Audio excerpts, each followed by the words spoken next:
चोल वंश और दक्कन के राज्य भारत के मध्यकालीन इतिहास में अत्यंत महत्वपूर्ण रहे हैं। दक्षिण भारत में कावेरी नदी की उपजाऊ घाटी में चोल वंश का उदय हुआ, जिनका उल्लेख प्राचीन संगम साहित्य में भी मिलता है। लेकिन उनका वास्तविक उत्थान 9वीं शताब्दी में हुआ, जब विजयालय चोल ने तंजावुर पर अधिकार कर एक शक्तिशाली राज्य की स्थापना की। इसके बाद राजराजा चोल प्रथम के शासनकाल में चोल साम्राज्य ने अभूतपूर्व विस्तार किया।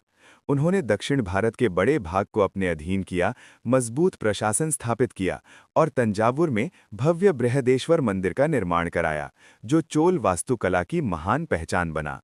राजराजा के पुत्र राजेंद्र चोल प्रथम ने चोल शक्ति को चरम पर पहुंचाया। उन्होंने उत्तर भारत में गंगा घाटी तक सैन्य अभियान चलाए और गंगईकोंड चोल की उपाधि धारण की। साथ ही एक शक्तिशाली नौसेना का निर्माण कर श्रीलंका, मालदीव और दक्षिण पूर्व एशिया तक विजय अभियान चलाए, जिससे चोल साम्राज्य समुद्री शक्ति के रूप में प्रसिद्ध हुआ। इसी समय दक्कन के पठार में चालुक्य, राष्ट्रकूट, होयसाल, काकतीय और यादव जैसे शक्तिशाली राजवंशों का शासन था, जिन्होंने उत्तर और दक्षिण भारत के बीच सेतु का कार्य किया। राष्ट्रकूट शासक कला और साहित्य के महान संरक्षक थे और एलोरा का कैलाश मंदिर, जो एक ही चट्टान से काटकर बनाया गया, उनकी अद्भुत स्थापत्य कला का प्रमाण है।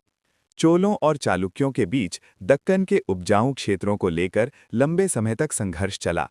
इन युद्धों से भले ही राजनीतिक अस्थिरता रही हो, लेकिन प्रशासनिक व्यवस्था, सैन्य संगठन और सांस्कृतिक विकास को नई दिशा मिली।